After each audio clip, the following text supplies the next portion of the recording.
This week marks the half-century anniversary of one of the Navy's worst tragedies. It was 50 years ago tomorrow that the Norfolk-based submarine USS Scorpion disappeared, taking all 99 crewmen with her. No conclusive official reason has ever been given. 13 News Now reporter Mike Gooding spoke with two men who think they know what happened. Well, that is right, David and Janet. Author Ed Offley and former Navy radio man Mike Hannon think that the Soviets sunk it.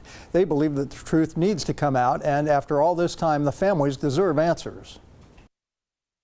A Navy admiral called it one of the greatest unsolved sea mysteries of our era. The USS Scorpion vanished on May 22, 1968. All 99 crew members died. The Navy's official inquiry reached no conclusion about what happened. The report said the certain cause of the loss of the Scorpion cannot be ascertained from evidence now available. Although a 1984 report said the likely cause of the disaster was the detonation of a torpedo while the Scorpion's own crew attempted to disarm it.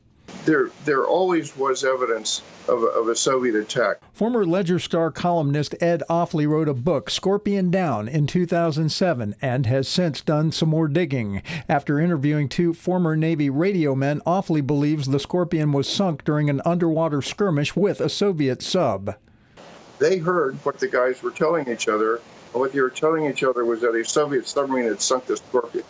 It literally broke my heart. This is an event that I will never, ever forget.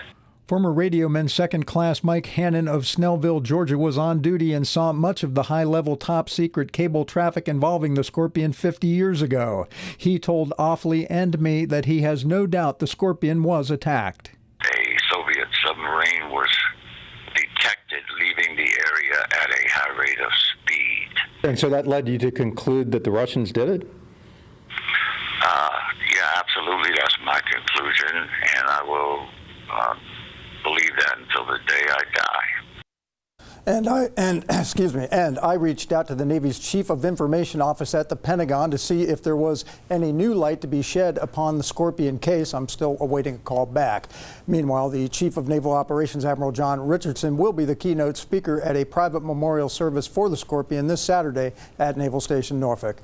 Reporting live, Mike Gooding, 13 News Now.